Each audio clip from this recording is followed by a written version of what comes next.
What is a psychological fact you know that blows your mind? Story 1. Tip of the tongue. Phenomenon. If you are trying to remember a word or name and you just can't quite access it in your memory, but your brain says, I know this, then guess at the first letter.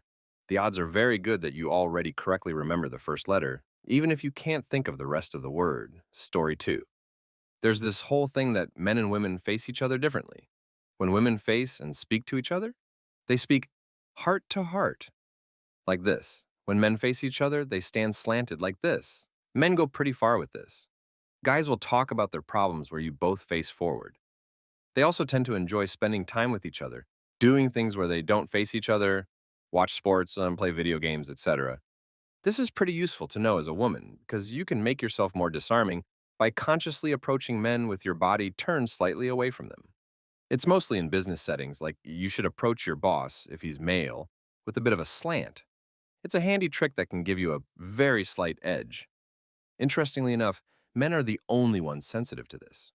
Women don't really notice the way you stand, so the business scenario I described earlier doesn't work in reverse.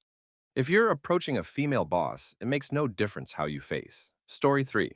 While often extremely abusive and able to wreck lives, most narcissists develop personality disorders from a severe trauma or event in their lives, usually between the ages of 6 and 10. Their brains cannot cope with this, and they use narcissistic behaviors to help. Also, narcissists' brains can actually rewrite memories of events to cope with their trauma. This is why they can swear till they're blue in the face that their version of events are right. Narcissist personality disorder is fascinating. I guess they would also pass a lie detector test, as that only detects, at best, that you know you are telling lies. If you don't know or choose not to know, then you are telling your truth. Story 4. You can implant memories. If you tell someone, say a friend you know you were at a party with years ago, that another friend was there and got hammered and made a jackass of himself, adding details, of course, the first friend may not recall because it didn't happen. Bring this up again a few months later, and that first friend will now remember it because he's remembering the last time you said it. I tried this once. It took some thinking about the situation and players, but damn, it worked. Story 5. PTSD can technically be self-induced given a certain stressor and situation. PTSD is not limited to physical or verbal abuse, not limited to serving in the military. For self-induced PTSD, it would happen during childhood when a child still isn't capable of processing situations fully. A misunderstanding can develop into a maladaptive thought coping mechanism that can spiral into PTSD again, given a certain environment and stressors. Story 6. Last year, I did my senior project on machine learning. I had to write a paper for it as well, and I compared how the living, people, and animals learn versus how AI learns. There are different learning processes out there, but the specific process I used to train the AI is known as reinforcement learning. It's the same concept as operant conditioning, which applies to the living. It blew my mind to see the computer behave in a similar way as we do. I don't really find it surprising. In fact, the more I think about things, the more I find it easy to draw allegories and comparisons from describing a machine to make it more understandable when trying to explain a human psyche theory, etc. A lot of our behavior was conditioned out of us when we were kids by positive or negative inputs. These are like the base programs on which we operate on for the rest of our lives. It will be hard to reprogram, as you might imagine. Think of trauma as errors in the code or viruses. The more you ignore it and don't seek closure or just put brain power into it, the more it will corrode you and eventually error appears on the screen. Prominent things that affect the function negatively that you should probably not dwell on, but once you're hit hard, it's hard to not notice the bruise. For the mental, maybe, but you get what I mean. People also tend to be attracted to crappy partners resembling their crappy parents if they have crappy childhoods because it's just how you're programmed as a kid. It's a habit, but can be overwritten with love. Ultimately, love is the answer. Very sappy, but it's true. The only difference. Story 7. Schizophrenia is common among college students. Schizophrenia is common among college students. Abilities like holding a conversation, blocking out distractions, and showing emotion seem like trivial tasks. But for people coping with schizophrenia, these everyday actions can be almost impossible. Schizophrenia, a mental disorder that affects 6% of the population, occurs most frequently in people ages 16 to 25 and is affected by stress. The research shows that stressful conditions don't really play a part in the origins of the disease, but any number of stressors can exacerbate the symptoms, said Counseling and Psychological Services Interim Director Todd Sevig. This typically starts during the college years, so a lot of times we'll see students at early stages of schizophrenia. Symptoms including paranoia, impairment of mental functions, delusional thoughts, and a lack of enjoyment are caused by a split in the brain between emotion and thinking. What is common and typical is to go through some symptoms like delusion, hallucination, and withdrawal, which cuts off the usual support system, making it even harder to ask for help, Sevig said. Story 8. Humans can end themselves as long as it isn't instantaneous. Climate change and smoking as two examples. Both of those could lead to our eventual demise. However, we tend not to make enough effort to stop it immediately. It's like if you put a frog in a pot of boiling water, it will jump out to save itself. However, if you put the frog in a pot of water that's slowly heating to its boiling point, the frog will sit in the boiling water until it dies, completely unaware. It's a frightening thought, but there are some people who can fight this instinct by acknowledging things and taking initiative to stop them. It's called willpower. Story 9, the self-fulfilling prophecy. My parents were like, children in Africa are literally dying to have your job right now when you got burnt out by studies or something. Not only that, my parents were like, do you want to be called a midget? Huh? With regard to me being just not outgoing. Very not my fault, because they made it as inconvenient as possible for me to get out the house, hang out with friends, etc. Because of surprise studies. The only option was that trampoline in the house for exercise. Eventually, what you curbed, you don't know. And you won't love what you don't know. And once you don't love something during your formative years, sorry, but that bud's nipped, honey. Look at you, wallowing in your self-pity. Now I'm average in my professional qualification graduate results, shorter than the average girl, and catatonic on my bed from guilt and shame, unable to get up. So yeah, they've gotten what they preached for. Trauma works in very interesting ways. Story 10. Eyewitness testimony is notoriously inaccurate. It can be totally wrong or misleading, but the person 100% believes they are correct. We live in a virtual simulation in our mind, and our minds are good at making crap up to fill in the gaps. Also, disclaimer. I'm not a brain scientist type person. The following is basically true fake, but importantly is true enough to do my job. Basically, the brain receives information from all its sensors all the time. That's a lot of info. Look around the room you're in and consider how much detail and information is available to you from your sight alone. Most of it is irrelevant to you right now, and it actually takes some effort to really absorb it all. Your mind filters all the incoming info and discards anything not relevant to its current task. Think about conversations you're not interested in. Your ears hear it, but your mind filters it out and discards the info. You can see the filter in action when your name is mentioned in conversation you have tuned out. You weren't listening, but suddenly you hear your name. So your mind doesn't capture all the information available to it, or at least it doesn't store it in memory. Now, when you experience or remember something, your mind basically reconstructs it from the info it didn't filter out. In that regard, we are all living in a virtual simulation. Everything we know is simply a reconstruction of the world based on info from our senses. Story 11.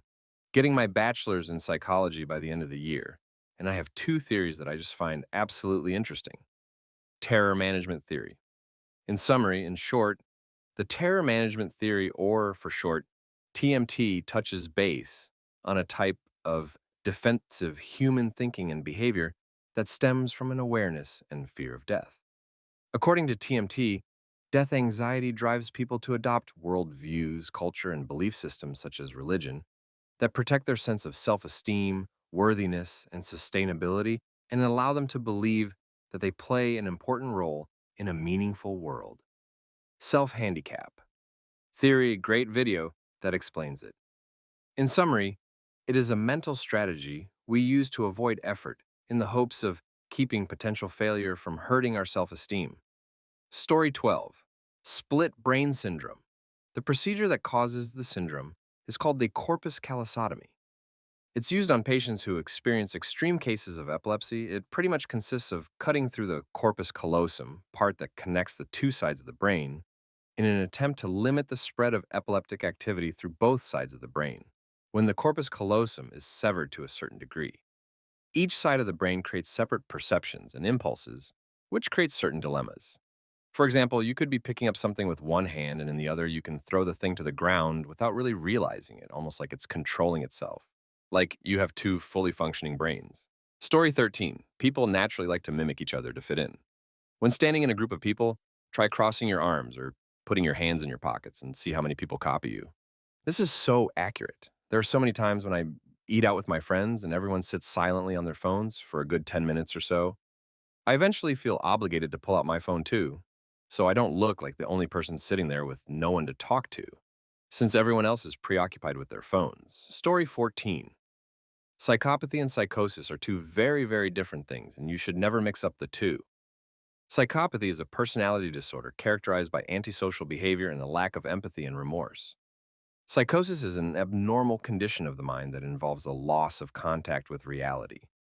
It's characterized by intense hallucinations, delusion, and paranoia. It's common in people who suffer from schizophrenia or type 1 bipolar disorder. Story 15. The left and right hemispheres of the brain are in constant communication with each other but do different things. Messages are sent through a piece of tissue between the lobes called the corpus callosum.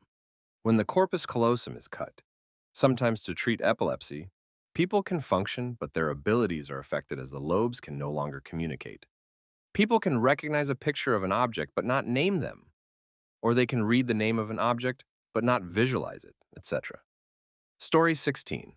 Spotlight effect. We notice all the little details about ourselves and constantly fuss about little things like having a tiny stain on your shirt or having a pimple.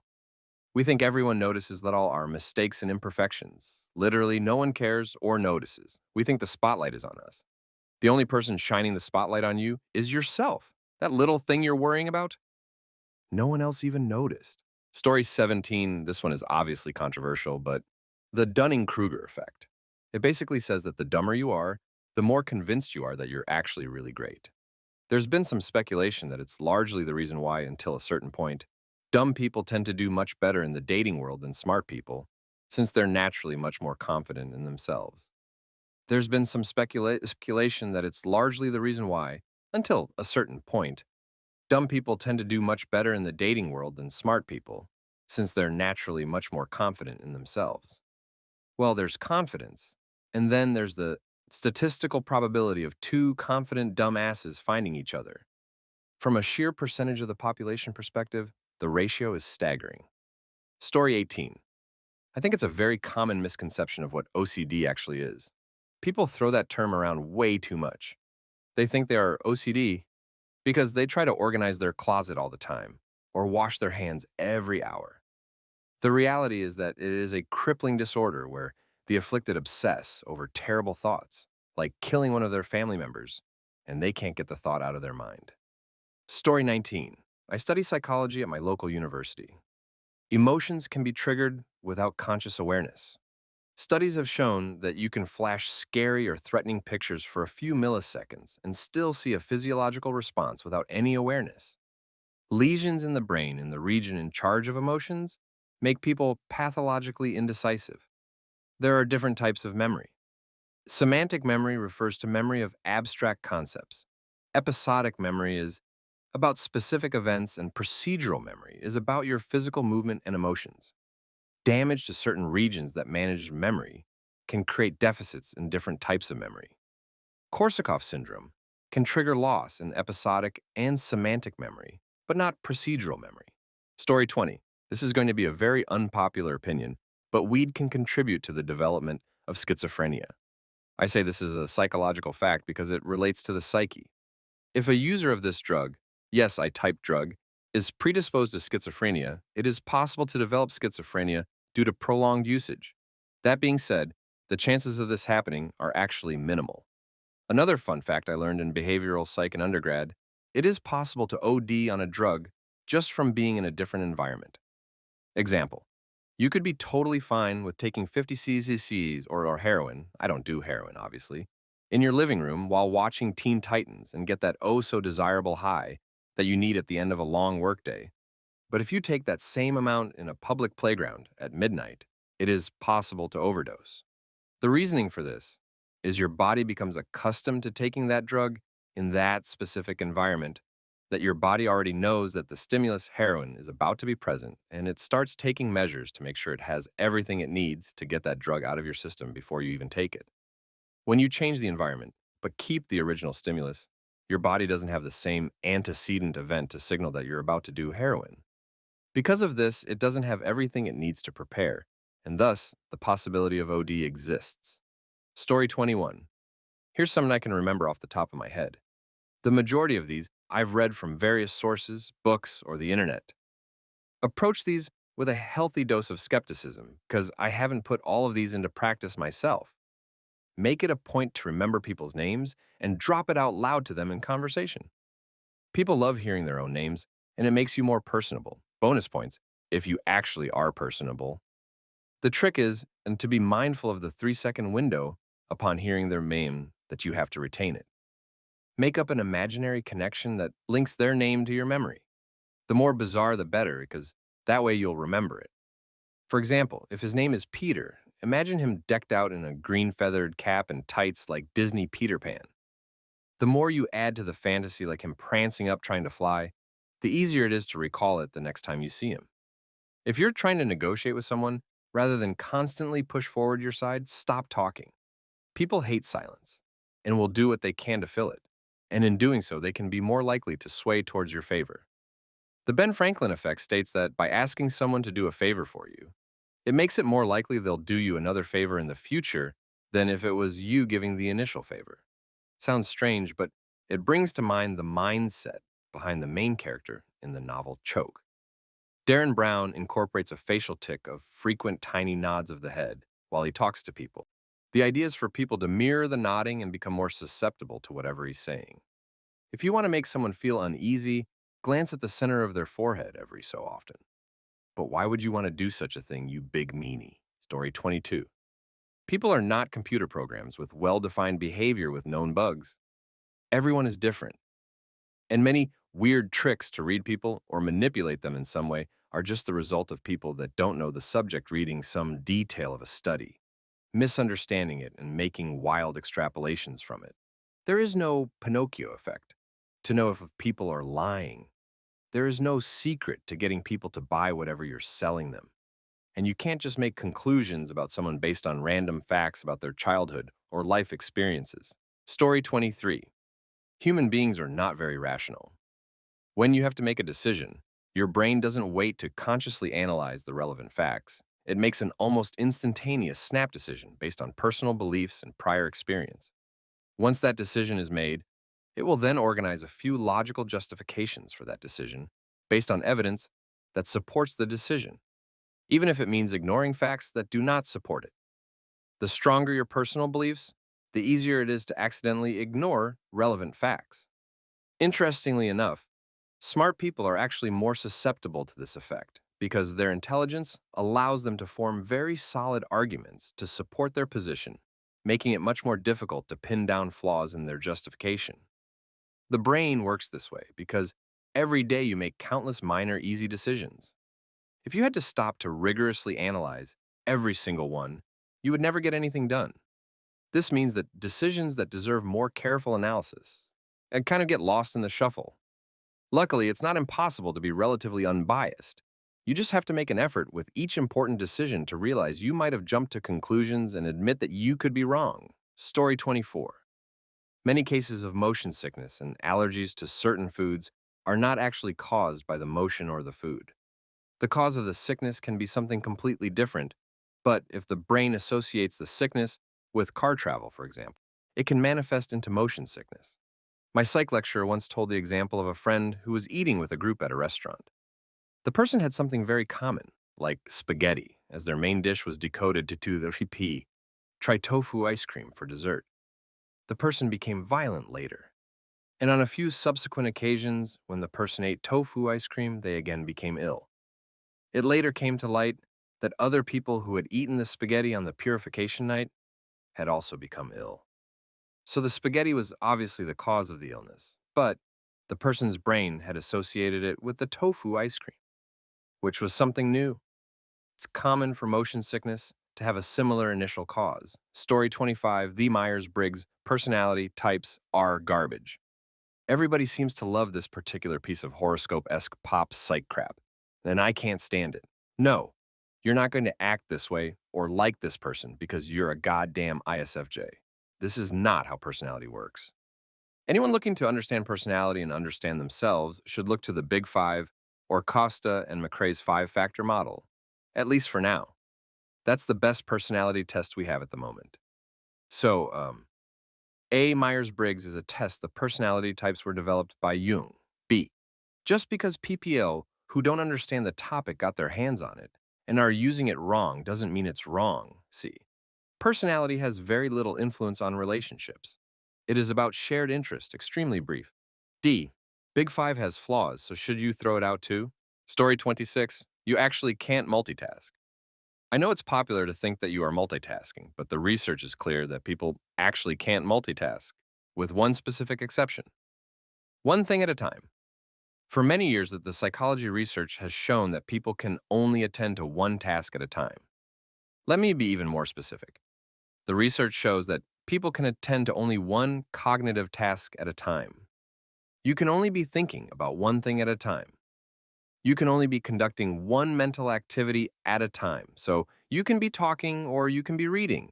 You can be reading or you can be typing. You can be listening or you can be reading. One thing at a time. Story 27. Humans are naturally really risk averse. The concept of loss triggers the human brain a lot more than the concept of not ever gaining. We wouldn't be where we are now if it wasn't for some geniuses who did crazy things while getting called absolutely batcrap crazy in the process. It takes some courage to take risks. It also takes a lot of risk to take risks. Example, would you abandon your stable job to make your hobby your main job? No, you wouldn't, and you probably shouldn't risk it. If it goes well, life will be a dream. And that's a very narrow chance. If it ends up wrong, prepare for the crap storm. It's up to you to decide whether or not that's worth the risk. Most will say no. I will say no too. And that is because we are naturally that conservative. Story 28. How cockroaches have been used to come up with a theory called social facilitation theory. The theory pretty much goes that we perform familiar tasks better with the presence of others, while we tend to perform worse when faced with more complex or unfamiliar tasks when with others than when we're doing the complex task alone. Task performance varies on the level of arousal, alertness, thanks to the presence of another person. Here's the interesting part. Robert Zeichons came up with the social facilitation theory, and he had this unique experiment with freaking cockroaches. He constructed a maze in varying complexities for roaches. Science observed that when roaches ran in pairs, and with an audience in a simpler maze, they finished faster. But when they're in the more complicated maze, they finish slower, even in the presence of a partner and an audience. I still don't know how Zions put a collection of roaches and tamed them to watch a pair go through a maze. I imagine tiny roaches in a makeshift stadium. Learned this in social psych class. Story 29. Here's one I haven't seen on Reddit before. You can make people more xenophobic and jingoistic by reminding them that they're going to die. It's called terror management theory. If you place a German in a waiting room with another German or a Turk, they'll sit on average 2 seats away, leaving a perfectly respectable gap. But if you remind them of their mortality, they sit directly next to the German and far away from the Turk.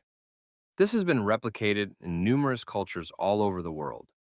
As an interesting corollary, support for Trump this past election cycle was higher in counties with higher white mortality. Story 30. Positive refers to adding something. Negative refers to removing something. Reinforcement means in response to a desired action. Punishment was in response to an undesired action. So positive punishment means adding something undesired, like a loud, annoying buzzer, in response to an incorrect action, and etc. The most effective way to train and teach a pet or child is through positive reinforcement, introducing positive rewards for correct actions. Punishment, Whether it be by introducing an undesired stimuli or removing a desired one, is never as effective as reinforcement, both positive and negative, in the long term. Conditioning that is achieved through punishment will always fade faster once the punishment is removed.